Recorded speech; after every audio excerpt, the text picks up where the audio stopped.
Welcome, everyone, and thank you for joining us this evening for Lifetime Adoption's Q&A question and answer session. We're so happy that you are all here with us this evening, and we're excited to have our speakers with us to answer all the questions that are on your minds tonight. If you are new to Lifetime, or maybe haven't applied yet, just remember our free application is available online at lifetimeadoption.com. The specific direct link to get to the free application online is lifetimeadoption.com/apply, APPLY. If you're joining us in the webinar format online, Libby just popped up a link so that you can fill that out while you're listening to our webinar tonight. We encourage your participation this evening. Libby's going to share a little bit more about that with you in just a moment. And I also wanted to share with you how you can get in the loop with us on Facebook. If you're not already part of the group on Facebook, you can find us very easily by going to facebook.com/open.adoption. That's facebook.com/open.adoption. As you may know, if you have already started to get to know us, we have an answer line at 1-800-923-6784. That's 1-800-923-6784. We want to make sure that you have access to all of the best information and answers to your questions. And sometimes you may have questions that are more specifically related to your circumstances. And so we welcome you to call us or reach out to us through Facebook or on the website or however you'd like to and share a little bit about what's been going on with you and let us know how we can help and what questions you may have. If you don't already have a primary coordinator point of contact, we will assign you to someone so that you'll have a person that you know that you can call and ask for or email directly. So again, the website is lifetimeadoption.com, and our application is free on there. There is no obligation to filling out our application. Basically, it's an opportunity for us to be able to get to know you and for you to share a little bit about what's on your heart as you explore adoption. And everyone starts at a different place. Maybe they fill it out after already pursuing adoption locally for a couple of years, and now they want to expand, or maybe it's your first time reaching out. We'd love to hear from you. And we know tonight is a mixed audience, and so we welcome all of our Lifetime families and families who are currently exploring adoption with us. Libby, thank you for being here as a co-host as well. Well, and I also want to make sure that we don't overlook, we have kind of a big panel of Lifetime hosts for you tonight, but because we're also joined by Lifetime's director, Heather Featherston, and part of the reason I invited so many people here is because what we notice about these adoption Q&As is that sometimes you have questions that maybe are more specific to you and your adoption future or your story or your circumstances, and we don't always get an opportunity to type directly with you about those things that maybe don't apply to the mass majority who are attending, or maybe that are sort of sensitive or we don't necessarily want to address in front of everyone else. So what's really cool about tonight is that we get to juggle, so hopefully we'll get an opportunity to not only address as many questions as possible with our guest speaker tonight, Mardie Caldwell, but also that you will get some answers before you leave this call, even if you don't hear them announced on tonight's broadcast. So I want to take an opportunity just to introduce our additional co-host, Heather, and then she will begin taking your questions. So remember that tonight is it's a Q&A. We want to keep this casual. We do have some photos that we can show as Mardie uncovers when she's answering your questions. She obviously will tap into her personal experience in her decades of work in adoption, but also in her personal story that's knitted together by adoption. So if you're online, you'll be able to see those, and then make sure you check that questions box on your screen, because that's where you can chime in with your questions or comments. So Heather, I want to thank you for being here tonight, because I think that you also bring just an interesting perspective through your many years with Lifetime as well, and we don't often get to hear from you on some of these Q&As, so it's really great to have you here too. Thank you, Libby. Thank you, Kim. Thank you both for organizing this, and I'm excited to have Mardie Caldwell joining us tonight. As many of you probably know or can see on the screen if you're online, she is the founder of Lifetime Adoption Center. She is a certified open adoption practitioner. She is an award-winning author an adoption expert, and probably most importantly, she is an adoptive mom. So Mardie, welcome, and I'm so glad to have you here tonight. Well, thank you so much, and I'm excited to join all you together. I hear your voices all the time and get together with a few of you in person when I can, and it's just nice to have the whole panel together. I'm looking forward to all the questions that they have out there, and I'm hoping people will ask away and we can get to as many as possible. Definitely. Now, before we get started, I want to just kind of kick it off. For those who may not know, it is National Adoption Awareness Month. Every November is National Adoption Awareness Month. And Mardie, can you just share a little bit of information that you have on what that is, or what its purpose is, or what we do in November? You know what, National Adoption Awareness Month is always in November, and it really started out many, many years ago about just being an awareness to adoption and a lot of waiting children, but it has evolved into awareness about adoption overall. You know, we have children that are medically fragile. We have children that are maybe 2 years old or 4 years old. We actually have sibling groups, and we have newborns. And we just want to be able to bring awareness to adoption the way it looks like in this year, and not what it did 25 years ago or so. So in Adoption Awareness Month, we usually talk about families and have families share stories too, and birth moms share about what adoption means to them and bring awareness to it so people remember that adoption is an option when they're building their families, and when birth moms and when women are looking for options to an unplanned pregnancy or an inability to parent their children at this point in their life, and they're looking for a permanent, loving adoptive parents. Open adoption and National Adoption Awareness Month kind of goes hand in hand, so I hope that kind of answers the question there. Definitely, definitely, and I do know that if you follow any adoption groups or even friends who've adopted or are adopting on Facebook, you will see in November a lot of adoptions finalized, and they post pictures, because the courts do try to also acknowledge that by trying to get a lot of adoptions completed, because it is a month, like I say, we recognize and celebrate that. So great. Well, Mardie, I have some questions coming in here, so I'm just going to kick us right off. Okay, so. My husband and I are having a hard time deciding if we're ready to start adoption. We think it's great, but we're nervous about some of the things we hear. You know, that's a big, broad question. It really depends on, it sounds like you're just starting out right now, and you're probably hearing the pros and the cons. And with anything else, whether it's infertility or whether it's parenting, stepchildren, you're going to hear pros and cons and everything. What I encourage people to do is to, when I hear a question very much based like that, Heather, is that I like to address that the more education, the more they can learn, the better, because every adoption is different. And I know that, Kim, you can pipe in on this too, that you've heard a lot of stories also. But people, when they first come into adoption, have a lot of fears, and just like anything else. When I started learning to drive a car, if I had listened to the first few people that said anything, I would have never been driving at this age anyway, because I would have been scared to death, you know.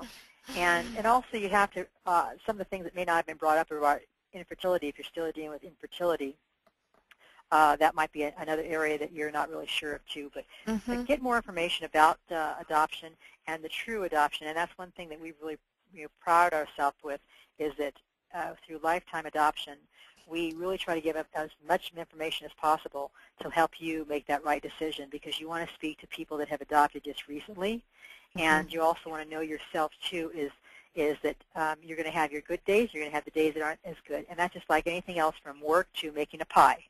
That's right. And so you're going to have the times that are more challenging than others, but it's all worth it in the end if you don't give up. Yeah. And Mardie, I know I've found when I've talked to families, some of the most common fears when they have heard things that make them nervous and scared is they're often afraid of the perception that the birth mother can come back at any time and take her child back. And that's what the media, it's interesting. That's what Hollywood really tries to build up. And when we see these stories, and they're getting a little bitter about that now. But that was the biggest fear before, was the fear of a birth mom coming back. And I used to hear that more so in the past than I do now, is, how do you know the birth mom is not going to come back and take the baby? Well, we're adopting in the United States.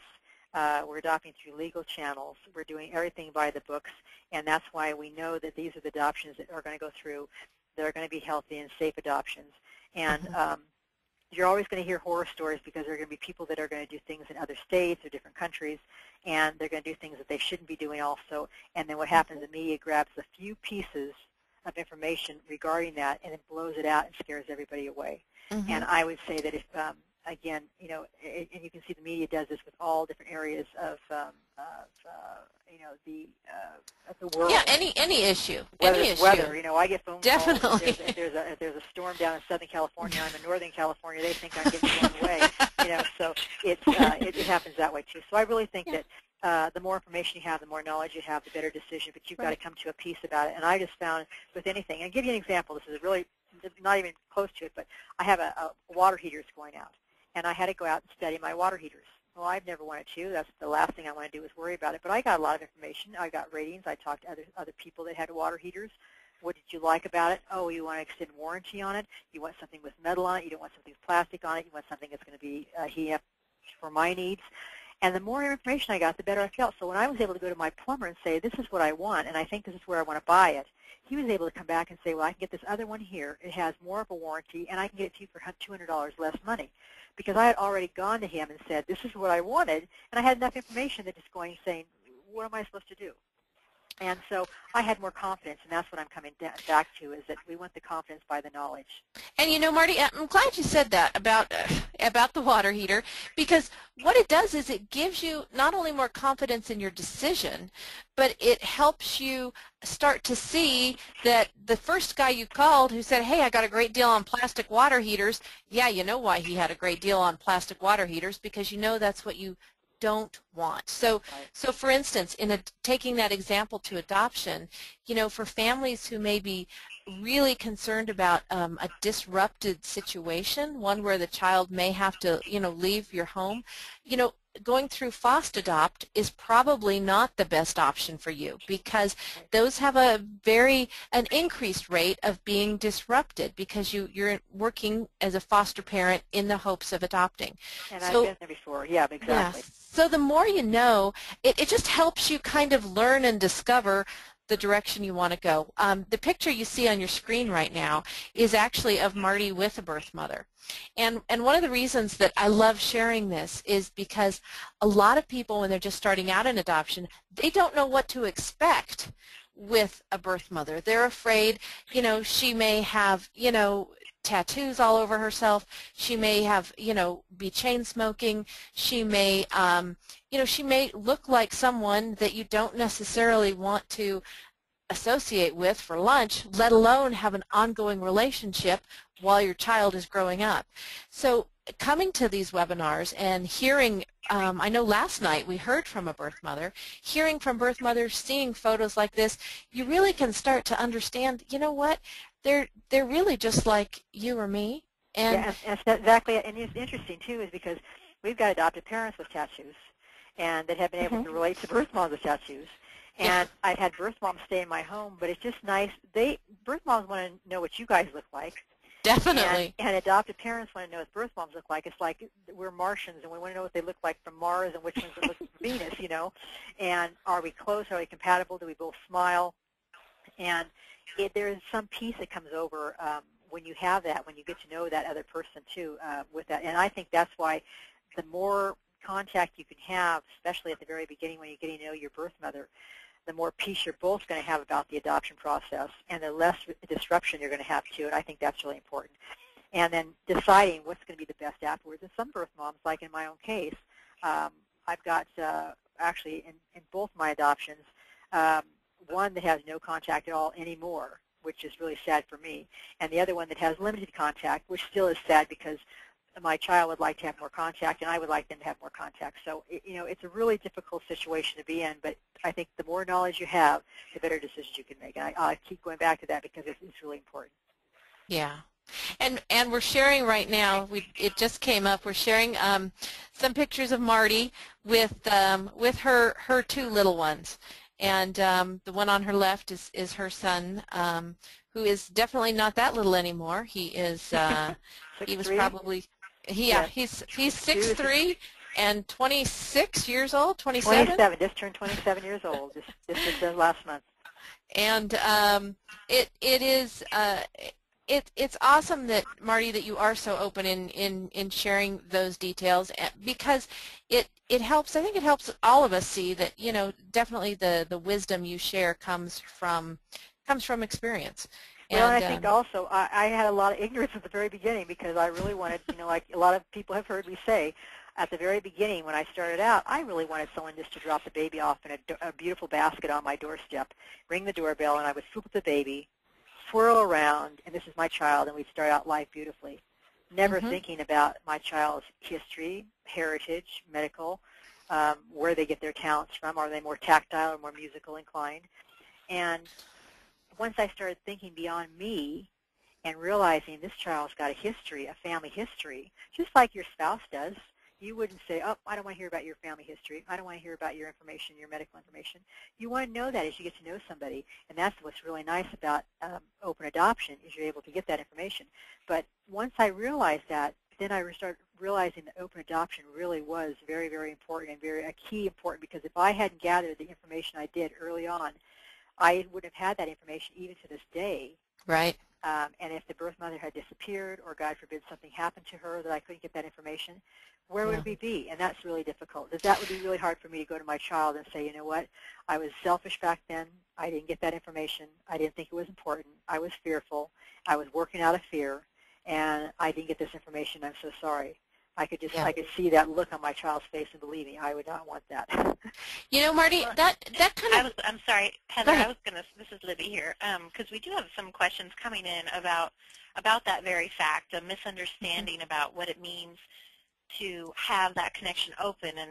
And certainly one of the things I love to share when we have adoption stories is that every story is so unique, but that essentially when you know your child's birth history and where your child came from, and that woman knows where her child's going, that's an open adoption. And then all of the other areas, sort of this gray, customizable, very personal between the people involved thing. But we have a lot of questions right now about, that's my thing, is I hear that it's easier to disrupt an open adoption than international adoption.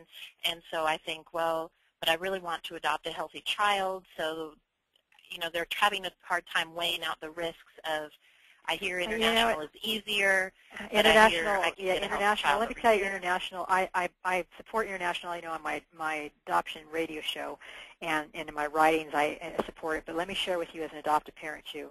Unless you're really, really called to adopt internationally, and that means you're willing to take a child with any medical risk at all, because you can get a medical record that could be true and it could be false.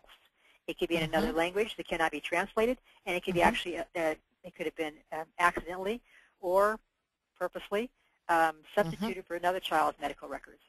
You've got to be, I see too many disruptions of international adoptions.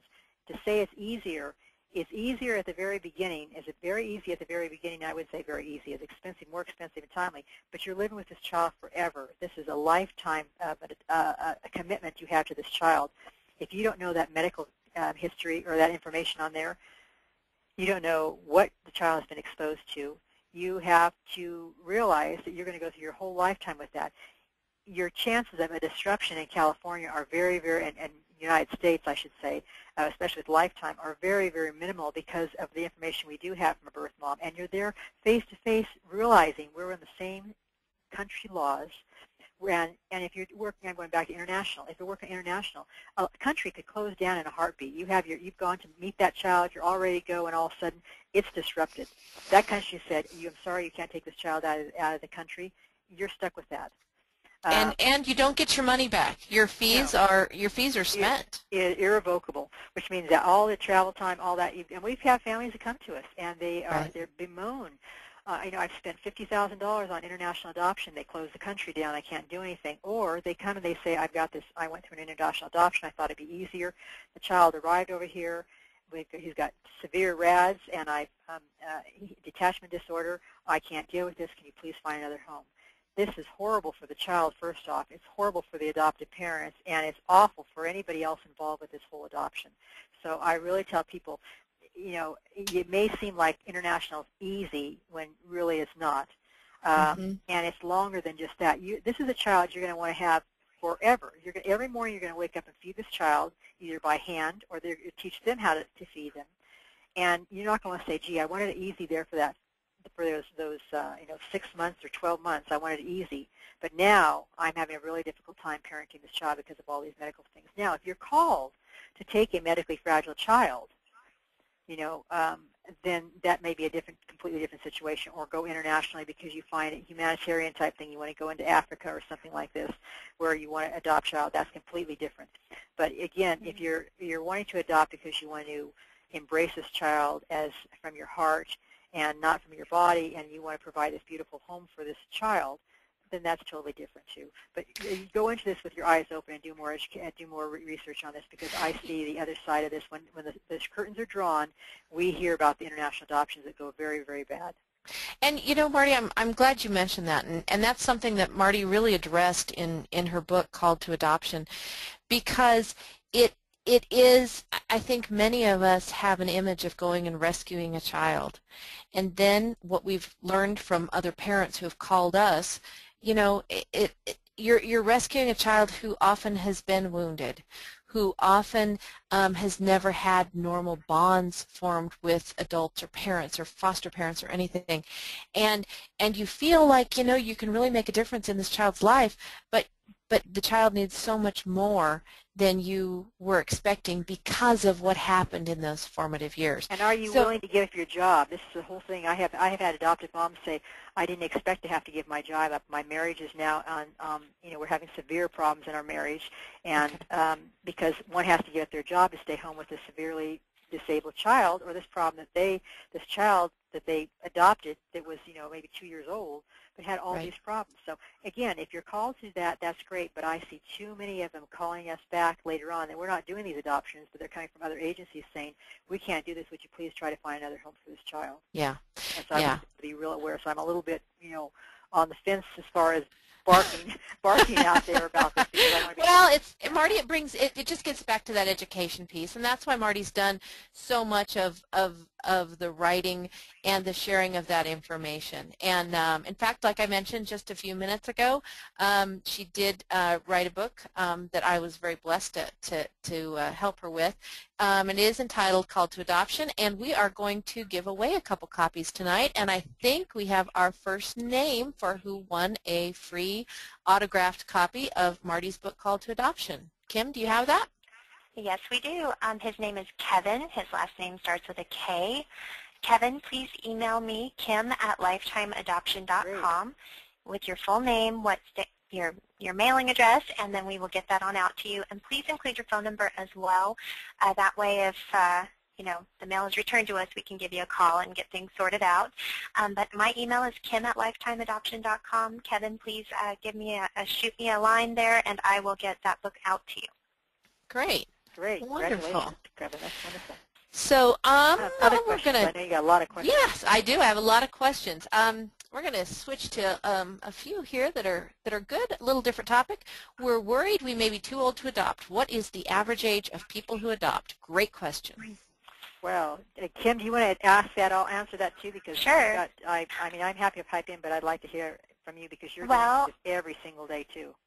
And you know what? It's interesting because usually anyone over the age of like 25 thinks they're too old to adopt, but we've helped families even into their early 50s. I would say the average is probably around the 30s or 40s because, Mardie, as you know, a lot of life happens between, getting settled down, finishing college, starting your career, buying a house, and then starting to try for a family biologically and then going through the infertility path perhaps. And then suddenly you realize this isn't happening biologically and maybe we should start looking into adoption. And oftentimes people are in their late 30s, late 40s. Many couples are meeting later in life as well, and so they already know coming into a marriage they're going to be adopting. So this is really interesting. Yeah, go ahead. Go ahead. No, go ahead, Mike. Well, it's interesting because I was just back in Florida checking out our Florida office and spending some time there, and I spent some time with some people, and I also spent time with my brother. My brother married later in life, and he has a younger wife. They just have an 18-month-old, and they're thinking of having another one, and he is 56 years old. And he said, do you think I'm crazy? And I said, well, the nice thing about it is by the time you have the 2-year-olds, when they get to be 2 years old, and two of them together, they're going to start playing with each other, you know, Yep. and they're going to be pals together. And I said, you definitely want to put some money aside to have someone to come in and help clean your house and things like that, because you don't want to be doing all that. But I think it's actually made him younger. But I wouldn't put it off and say, you know, I want to pay off the boat first. I would definitely make it a priority. If you want to adopt, I would do it sooner than later and not put it off too, because there's nothing worse, and especially if something happened to you health-wise and you weren't able to fulfill that part. That, you know, I did. Some of you have heard me speak about that.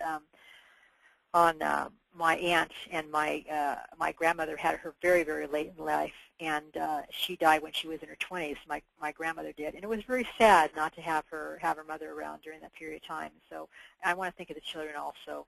So I don't think, if you're young and you both want to adopt, I think it's great. Some people actually will look at us and say, can you get us a sibling group? Can you help us get a sibling group together, so we can get the whole thing? Because that's the nice thing about Lifetime, is that where your fee is for an adoption, not per child. We're doing an adoption, so if it's all at one time, the fee is the same. So you can always and that goes and that goes for I just want to add on to that, Mardie. That goes for a sibling group or for twins. That's a question we often get is, do twins cost more? And they don't. Lifetime, if you adopt, we've had a few families adopt a sibling group of 3 children, if you can imagine, going from 0 to 3, and it's been a blessing. The only thing you will pay extra for is it does cost a little more on the legal end. Not 3 times, but a little more, because you are doing 3 separate legal adoptions. But it's the paperwork, it's the outreach, it's the work that we're doing to reach your birth mother and to service the birth mother, so to take care of all her needs, right, and in that period of time. But that's something, again, that you want to address. So I hope that helps that person. Yeah. I wanted to. Well, Kim didn't answer though. Kim, I want to ask Kim though. You didn't tell us the age that you thought. Oh, what do I think it's too old? Oh, yeah. You're not going to get that out of me, Mardie. Okay. That was really. You know, actually, though, that did bring to mind a question, Mardie. I know, because there are some families that maybe have called other places, or maybe they saw other kinds of adoption, and that they maybe age was a factor that turned them away, or maybe there was some other reason that they were declined, and that you, in your own story, went through. We did go through that. We did. We were told. No. Yeah. Well, at the time, I was 30, my husband was 40, and we were told we were too old to adopt a newborn. And I was overweight at the time, and was told that I was overweight and that would be a problem. I had a birth mom turn me down because I was overweight. And then I had but a few years later, I had a birth mom that chose a birth mom because she was overweight, because she was lovely, fluffy mom. You know, the story of Mona in my adoptingonline.com book. And so I just think that, you know, you've got to just be who you are and really be honest with yourself on what you want. But you're going to find someone's going to say something. You know, your hair's too long, your hair's too short, whatever it may be. The main thing you want to do is you want to make sure you have a good marriage. And I know no one's perfect. We have our good days and we have our bad days. But can you conflict resolutions together? Are you willing to work with counseling together? Are you willing to go to conferences if you need to? Are you willing to continue having that communication? I don't care whether it's a mother-daughter relationship or a relationship with a coworker. You're going to have conflict at times. It's how you resolve that is the really important part. And infertility has a high rise for people having a lot of conflict, because you've got one spouse that really wants to please the other spouse, and one spouse that's really wanting to have them fix it, or maybe the opposite is they're both trying to please each other. And this is sometimes out of our own hands, and this is when the God's faith has to go. We've got to turn it over to God. He's going to take care of it all for us the way it's supposed to be. So I just feel that, you know, that has to do with maturity, and that doesn't matter what age you are there, it's maturity. So if you're mature at 25 or mature at 40, 48, or 45 too, I think it really right. And we actually had a question follow up to that said, is it true that sometimes very young couples may wait longer? And again, going back to what you were saying, it really is more based on the people and not so much a birth mother always looking at, well, how old are they, and qualifying them yes or no. No, and That's true. It's very, very true. And I think that a lot of times you'll have a birth mom that's looking for something very specific. And that's why people will say, well, gosh, you've got such a variety of families. Do you need some more families? We have birth moms that come to us, and they'll look at our families, and they'll go, but I'm looking for someone that has ponies or has horses, that has no other children, or I want someone that has 2 other children. I want someone that has grandparents. I want someone that's going to be home with the child for at least a year, the first year, whether it's the father or the mother. They have particular needs, and if we don't want to lose that birth mother, if we don't have a selection of families in there too. And sometimes they come to us and they'll say, you know what, I'm really not sure what I want, and they'll look through it and they'll fall in love with the family that we have. So we just want to give a nice variety, and so just be yourself and just have good communication. But I'm going to bring this up before even brings it up because, you know, this is a time when you're, as I just mentioned about infertility and going through adoption, marital strife is at the high end right now, and I really encourage you to take date nights out. Just go to Chapman's 5 Love Languages, and make sure you guys, if you haven't read the 5 Love Languages, Dr. Gary Chapman, please do. It says Save Marriages, and the 5 Love Languages to really know how to speak your spouse's love language. And we've even done that for the appreciation in the workforce at our office. And it really helps a lot. So I want to encourage you to stay strong in your marriage, because this can be a difficult time, but it's not a time that you have to feel like, oh my gosh, this baby's going to save our marriage, make it or break it. You can make this a wonderful time if you put your mind to it and you do the steps, and you don't try to take the credit for everything. Don't be so proud. Be humble. Remember the reason you fell in love with your spouse if you're married. If you're single, be focused on what you can do and who other people that can be part of your life. They can help be that whole family, that whole little village that comes together to help you build your family up together and support that the birth mom's going to be looking for you to have. And definitely, just one thing I want to add to that, Mardie, is really if you're in the waiting process, or maybe even just deciding and you don't have children yet, treasure this time. Work on the things you need to work on, because once you have a child, your life is never the same. Your relationship is never the same. You know that it can be better, it can be richer, but you're going to have challenges together you have never faced together before. So kind of the stronger you are going in, the stronger you're going to be, you know, in the years to come as a family. And I think going to church, if you're not going to church right now, get into church. I think that's really important too. And just based on the faith, I can't believe even just that positive aspect has changed. I've had couples tell me that has changed within 1 week, has changed their relationship by them just going to church together, holding hands and walking into church together. You know. Yeah. It's important. Yeah. So, okay, I'm off my soapbox for today. Well, that's what you're here for, is your soapbox. Good. What else do you have?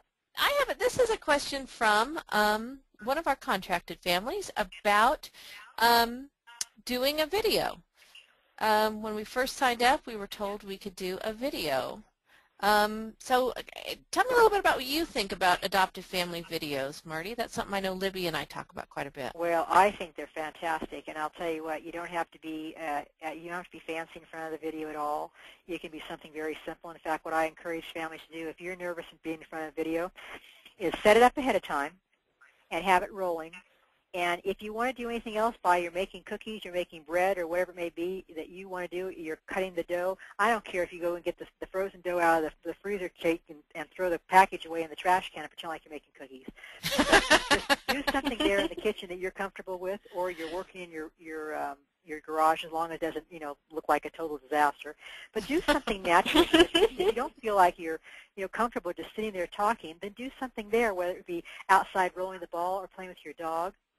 And make sure that you're not mumbled, but do something that's natural, that shows some action in there and who you are, and just let the camera roll. And look at some of these other videos of other adopted parents, and some of those you may want to say, you know what, I don't like any of them. I think I'm going to do my own. Then do it. And it only has to be a couple minutes long. In fact, I think what we were saying, 2 minutes long. No more than 2. No more than 2 minutes. There we go. Yep. 2 minutes long. And I'll tell you what, you can get some pretty cookies and say, here's my chocolate chip cookies. I hope we get to meet, because I know you're going to love them, and so will your child. I mean, it's just as simple as that. show some of the things that you've done. You might take them just on a tour of the house. This is the front of my house. This is the back of my house. This is who we are. And, you know, we love to do blank, blank, blank, and they can have photos of things that they're doing. There's just a lot of ways that you can do it, but I think videos are important. And Definitely. they have shown over and over and over again, birth mothers are gravitating to people that have videos. And Heather, you have a story about that too. I don't know if you shared that about that. Oh, that was just a couple weeks ago. We heard from a birth mother who basically she only was clicking on, she was on our website, she was only clicking on the families that said they had videos. And she is actually now matched with a family that had a video. So it's one of those things of it doesn't cost anything extra, and people ask me, why would I do it? And the answer is, why wouldn't you? It's free and it works. And so it really is. It's really a powerful thing. I have a couple more questions, Mardie, that have come in that are kind of similar on that, and maybe video is part of the answer. Sometimes we worry we've waited too long, and we wonder if it will ever happen for us. Boy, I know that's something you've heard before. Well, and I felt that before. Believe me, right. I would beat myself up and think, oh my gosh, I should have started last month or last year. You know, I should have gone through that extra infertility type thing. That, you know, we put this off for so very long. I'll let my fear, you know, get in the way of it all. And I really believe that, you know, it only takes one. It only takes one birth mother. And I have seen people, and it kind of comes down to your faith. You just need one birth mother. And that you are where you are today for a reason. And, you know, the God of the universe didn't come down here and make a pathway to nowhere. That's right. So it's really important that you remember that. And that if He's put you on this path, He's got a destination for you, and it's in His timing. And you don't want to feel beating yourself up because that is not from God. And every day you look in the mirror and say, I'm getting closer and closer to being an adopted mom. I'm getting closer and closer to being a mom. And I'll tell you what, it's going to work. And you're going to days that you're not going to feel like doing that, do it anyway. Just do it anyway. And I was second choice. We were second choice and third choice, I would say, for at least a half a dozen adoptions. We would get phone calls and say, we have a birth mom, she's looking at 4 profiles, and they had chosen the other family, but you were second. And it was just like, what had ever happened, you know? And then I thought, am I getting too old, or you know, just all these things came up, you know, I'm getting too many wrinkles, or I'm this or that. And you could beat yourself into a pulp. The thing is, whatever you focus on is what you're going to get more of, and I really believe in being more positive about what we're thinking about. So as you go through your adoption, surround yourself with positive people. Listen to the webinars. You know, this is why we have a tremendous amount of support through Lifetime. Lifetime, on an average, has 2 to 3 times the employee support staff of any other nationwide adoption organization. You're not going to find that anyplace else. And we do that because it works, because we'd rather put more of your funds back into helping support you to get you to where you want to go, and your birth mothers, because if you can imagine, if you're having those fears, birth moms have their own fears too. And we want to make sure that when you get that phone call, that you're pepped up and you're happy and you're excited about it. And you know what? Even if you get a false start, which means you talk to a birth mom and she chooses somebody else, at least she wanted to talk to you. And sometimes it doesn't even take one of those. The first one you get is the first one you match with. Sometimes it takes 2 or 3 people to talk to. And others will say, well, I've been there so long, other people are getting babies. Thank God they're getting babies, because I would not want to be with an organization where they were not getting babies. You know? That's they're right. They're getting matched up with birth moms, and they're getting babies. That means you're coming up soon too. So I hope that helps you. I know sometimes you share. I'm sorry, Heather, I'm sorry for a second. You were bringing to mind, actually, a webinar we had last night, and the adopted mom actually said near the end, and I didn't prompt her, I promise, but she just said, you know, so many times people questioned her, why did you choose a place like Lifetime? You know, they're all the way out in California. You know, you have to do everything by phone, email, online. And she said, but they're so available, and everyone there is on top of it. And she said, I never felt like we were states away. No, and in today's world, we're a phone call away, and that's why you get a live person. And I hear too many horror stories, and that's in Florida, too many horror stories of people thinking they're going to go locally, and they haven't had a phone call from them in 2 years, and their money's all tied up in there, and they're getting older. Talk about guilt trips, you know, for that. But yeah. Well, and one of the things I wanted to add on here and share a story is, you know, Marty, you said it only takes one, and I love that, and that's a concept I know we all share around here, is it only takes one.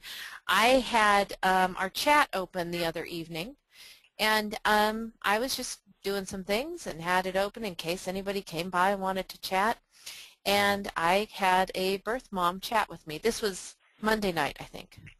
Sunday night or Monday night. She came by and chatted with me. She was looking for a Christian family who was committed to staying in touch with her. So I chatted with her a little more.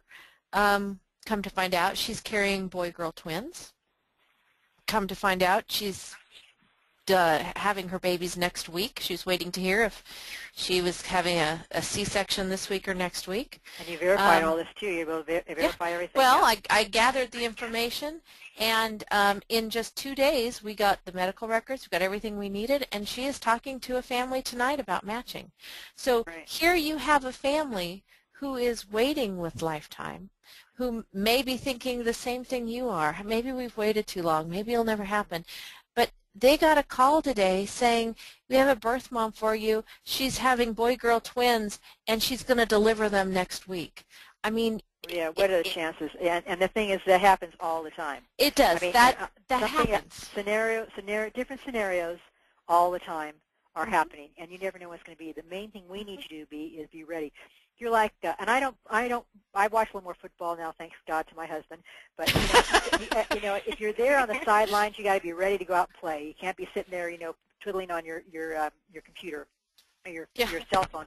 You got to be ready to go. And the same thing with our adoptive parents. You've got to be on the sidelines, ready to go, understand the play, understand what's going on, be upbeat, be ready to go, and say when the coach says, "Hey, you're in," you're going in. And however that works, and I know a bunch of you guys are probably laughing right now, but that's how I see it. and we want our adoptive parents to be ready to go into the play and to catch it right there, because you never know when that's going to happen. Yeah, and, absolutely. And not be on the sidelines on their cell phones. Good. Yeah.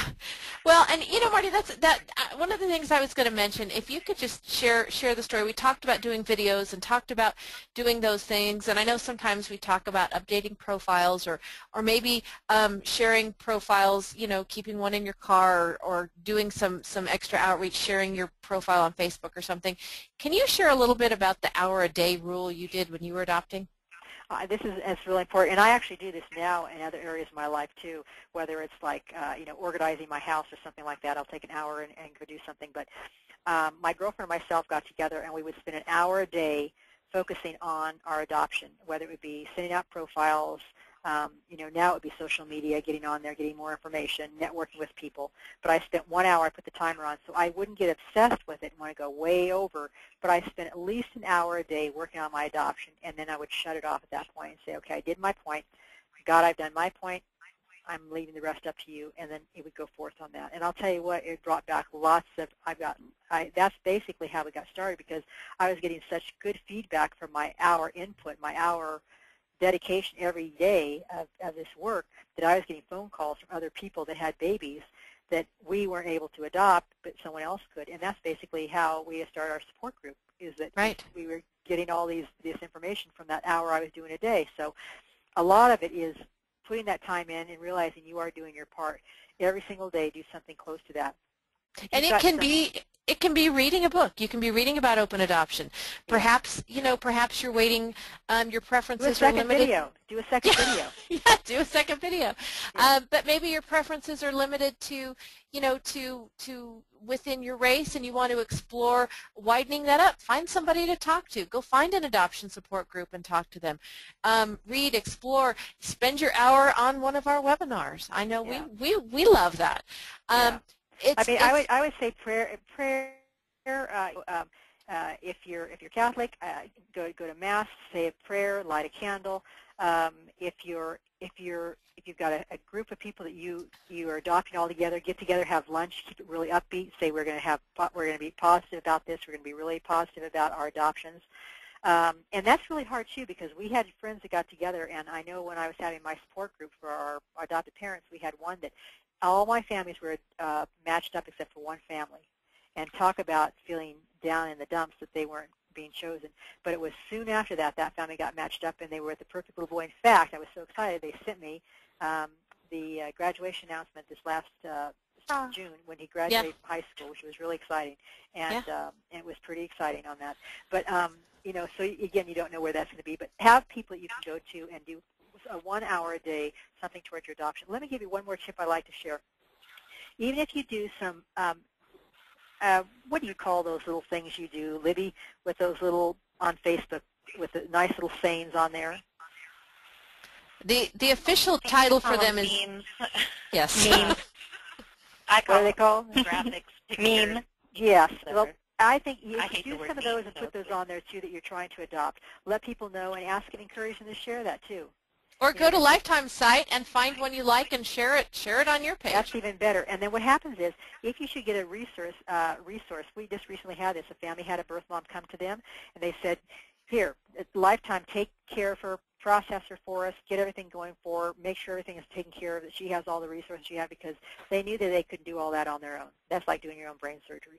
So, but, you know, yeah, get one on Lifetime and share that. Share it all over the place. But let people know you're adopting. That's really important. Yeah. And if We you have have lots to adoption choose cards from too, yeah. on Facebook, facebook.com/open.adoption. You can go there and scroll through our page and find something you like and share it. Good. Definitely. Well, but it's about your own website too. So if you have a Lifetime website, post the link. I mean, it's so easy. Just post it. Make sure that it's able to be viewed publicly. Don't just choose, you know, your acquaintances or your friends, or nobody else will be able to share it and see it. But that's great. Yeah. Post your own link, because the other side of this, and Mardie, I know you have countless stories about this, and Heather, you and Kim and I could probably go on too. But even if a birth mother finds you and it doesn't quite match up with the search that you're having, you know, put out there, you could help her find another family that's meant to be for her baby. And we've had families do that through Lifetime, and they've called and said, you know what, we're not comfortable adopting a child of this race, but would you be able to help this birth mother? And we've been able to do that, which has been great. And I found out a woman the other day that we helped her. We swapped, basically, and she adopted a boy, and I adopted another child, and we were supposed to both have the same one, and we swapped. And so now both our kids are 27 years old. Talk about an interesting reunion.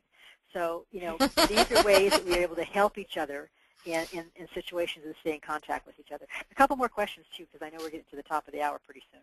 Yeah, we're going to do another giveaway here in just a minute, too. But Heather, I know we're focusing on National Adoption Awareness Month, but I also know that on top of everyone's minds right now is Thanksgiving, Christmas, New Year's right around the corner, and that has often been a passion of yours, Mardie, is just being able to relate to and validate some of those fears or worries, just even about getting together with well-meaning family members that want to ask you all about your child-building process.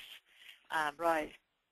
And I think, too, and that can be a tough time, and I go into some humorous things that happened to us during the, during New Year's and Christmas time, and, asking, you still don't have any kids, or, are you too good to have kids, or you think it's going to ruin your figure, and I was, not worried about that.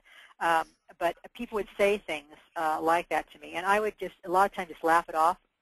And then I started saying things like, why do you ask?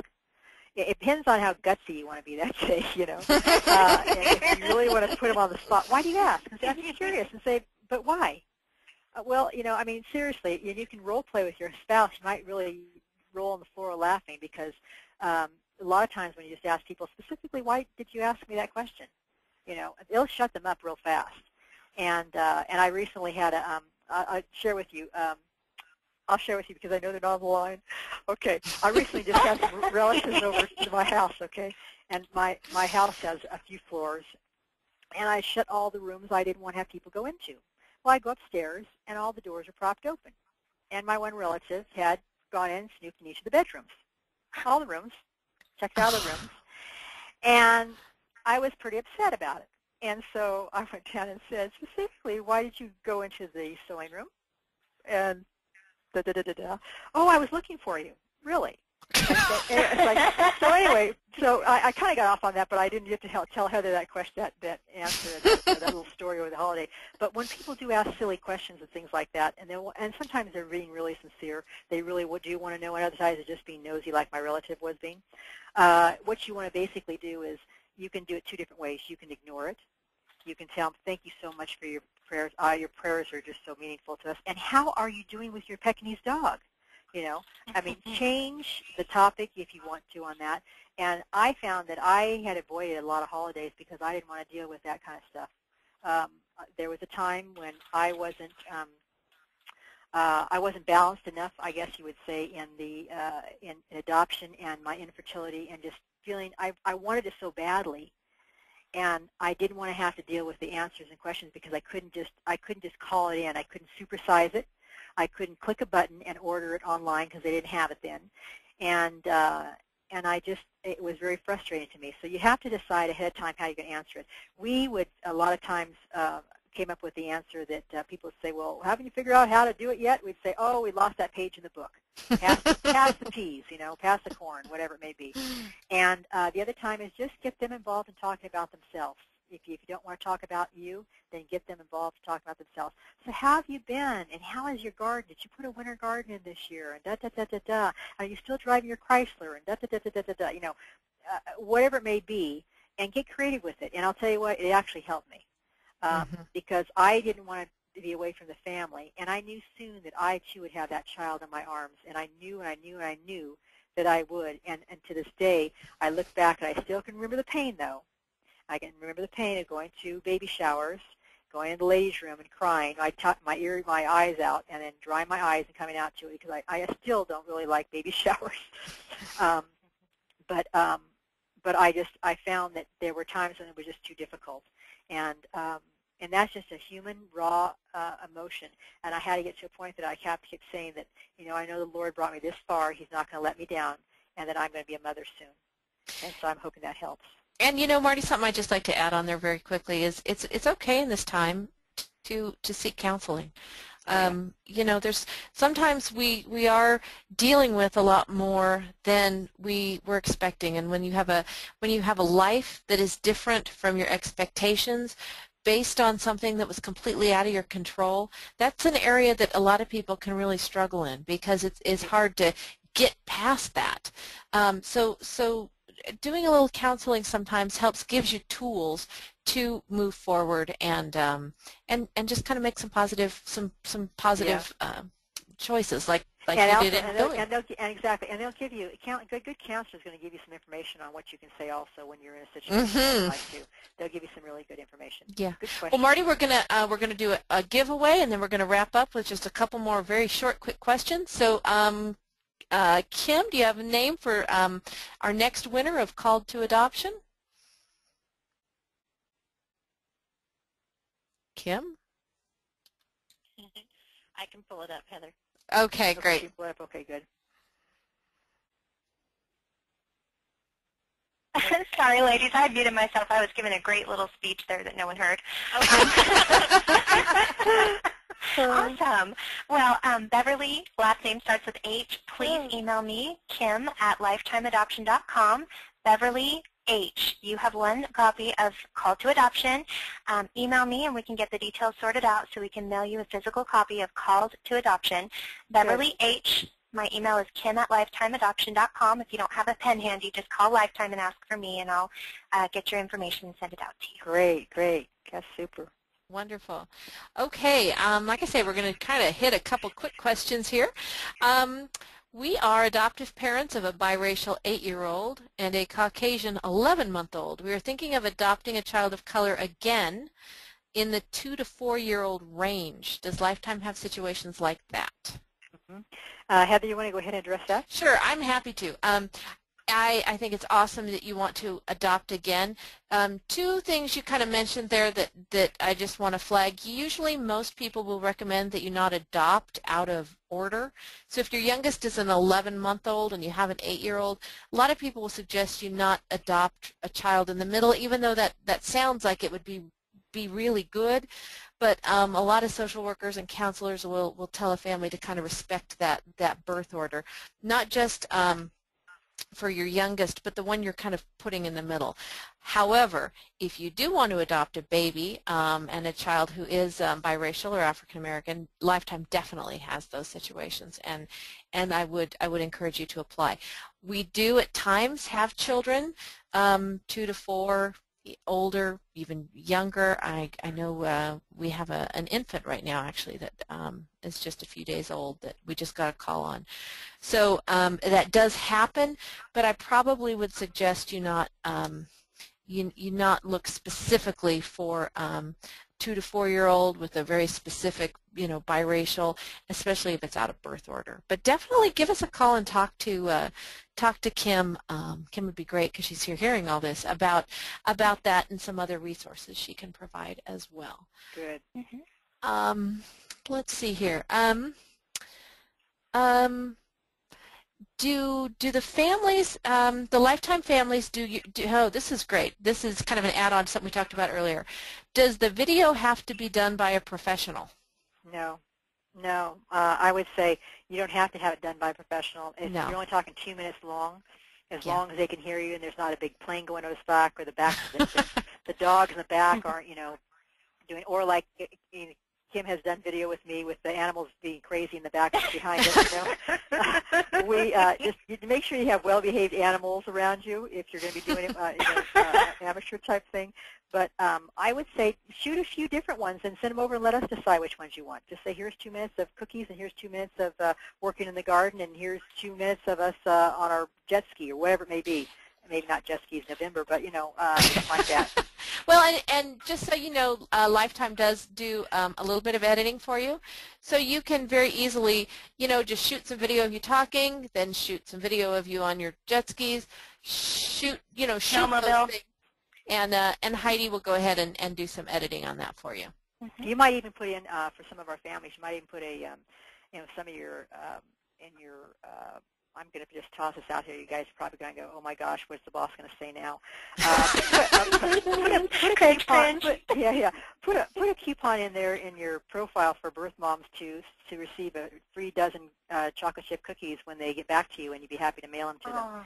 And just cute. put that in there, so you could have that in there, and just have it in saying, you know what, we'd love to meet you, and we'd love to send you a dozen, chocolate chip cookies. So just let us know where to send them, and we'll make sure that Lifetime gets them over to you. That's really cute. What about if people want to put like a few seconds of like a grandparent or a future auntie on their video? Is that okay too? I think it'd be great. But I would focus on the family first off. Yeah. I would focus on the family first, and if you have a well-behaved pet, birth moms really do like pets. Right. But if your dog is, like these big canines with big teeth and like a femur in its mouth, no. You don't look like it just ate the last baby, So people are really funny. We got another quick video question that came in. Should it be just the husband and wife, or is it okay to include our adopted daughter? Oh, yeah. And I'll answer it. Say definitely include your adopted daughter. Yeah, definitely. And it's okay to reference. We adopted Sarah 5 years ago, and that's. And let her, and she can even do her own little video too, saying, Sure. "I'm Sarah. I am open arms and open heart for a new brother and sister. Please give us a call." Yeah. Period. Done. Look at that. Boom. That was it. Okay. Yeah. See, and I want to add, these are really great tips because we do have a lot of Lifetime families on here tonight, but also for those of you who maybe haven't started with Lifetime yet, maybe you're researching Lifetime, that you're also learning that this is a lot of the stuff we're doing one-on-one with you when you are in the program getting ready to present yourself to these birth mothers. But the other side of this, too, is that, all of these are really great tips for anyone because the ultimate goal is to just put yourself out there. Yeah. I think it's putting it out there, too, and also the nice thing about what we're giving you, the tips we're giving you today, is we're going to support you in it. We just don't give these to you.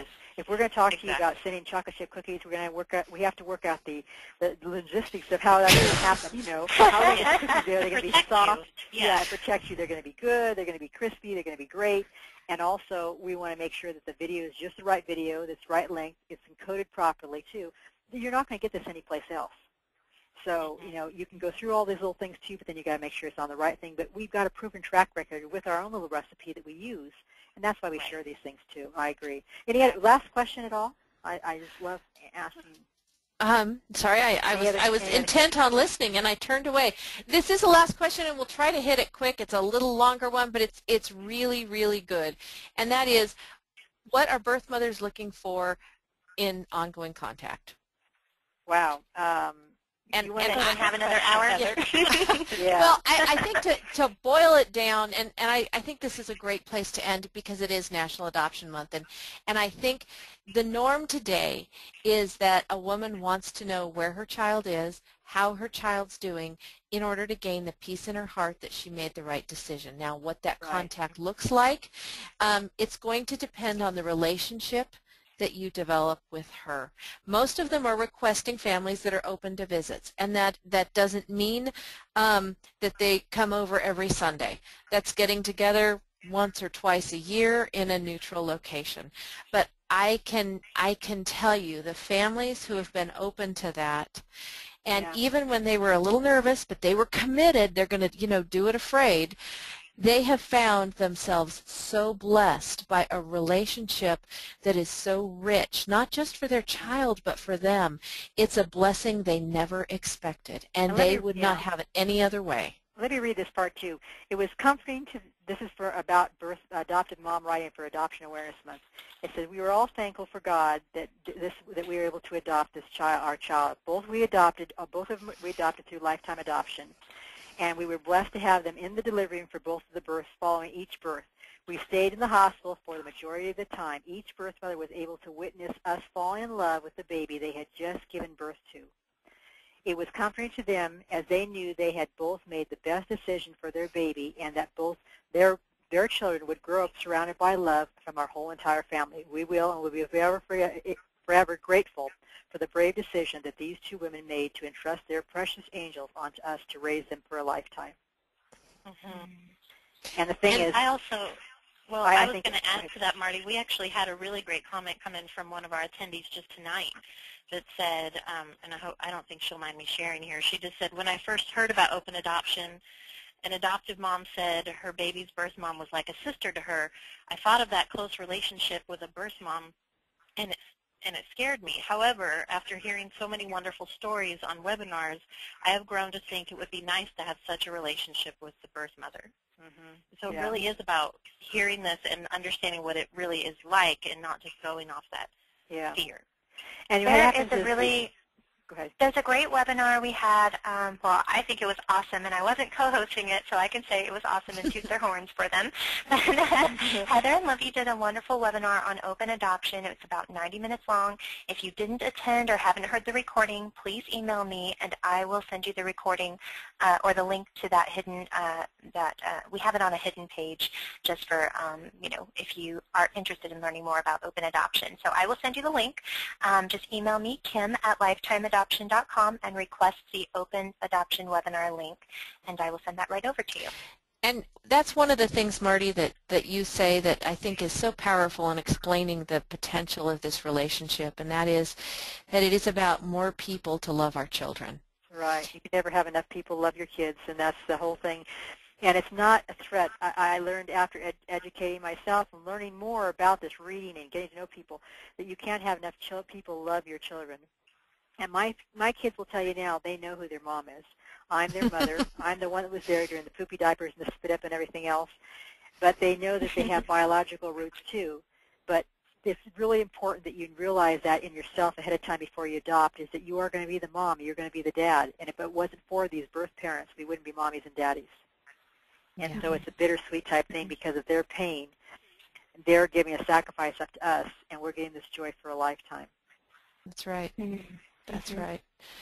Well, and I think that's a wonderful place to close. And I want to thank you, Marty, for being with us tonight, for sharing part of your story, certainly sharing your wisdom and your experience in starting Lifetime in 1986. I mean, it's not much longer, and we'll be celebrating 30 years of really a lifetime adoption. I mean, we're going to be middle-aged. No, I'm staying young. We have way too many more babies to find families for. Thank you so much. Enjoyed it, and you guys are wonderful. Wow, what a team. Well, I want to thank everyone who's dialed in tonight and submitted questions, and we got far more questions than we were able to answer, but I think Kim and Libby got to most of them with you in chat, and we really appreciate you coming. We love your participation. Libby does just a fantastic job putting these on. If you are not a contracted family, please know that Lifetime has 2 webinars like this every month, specifically and exclusively for our contracted families. So it's a great way to learn. It's a great way to interact with us and get more support, get more information, and really just be more prepared for the day when you get that call that says, you know, I have a birth mother who wants to speak with you. So thank you, ladies, for putting this all together. Thank you. Thank you, everybody. Thank you, everyone. God bless you. Have a great night. I look forward to hearing Good all night, the stories. everyone. Good night. Bye-bye. Good night, everyone.